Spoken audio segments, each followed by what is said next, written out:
বেলাল আয়া, আমি নবীর জিয়ারতে আইরে বেলাল আয়, কতদিন হলো তোমার কণ্ঠের আজান শুনি না। স্বপ্ন যখন নবীজি দেখাইছে, এ মুসলমান, হযরতে বেলাল সুদূর সিরিয়ার দামেস্ক থেকে পাগলের মতো দৌড়াইলেন, পাগলের মতো ছুটে আসলেন। যখন মদিনাতে আসলেন তখন তাহাজ্জুদের সময় চলতেছিল। তাহাজ্জুদের সময় চলার সময় হযরত বেলাল রাদিয়াল্লাহু আনহু কাঠের জালি দিয়ে তখন রওজা শরীফ ঘিরে রাখা ছিল।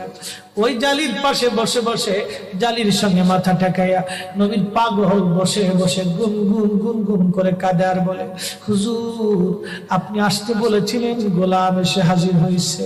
নবী গো, আজান দিতে বলেছেন, আমি আজান দিলে আপনি আগে নামাজ আসতেন, এখন আজান দিলে কি নবী আপনি নামাজে আসবেন? হুজুর এখন আজান দিলে কি আপনি নবী নামাজে আসবেন?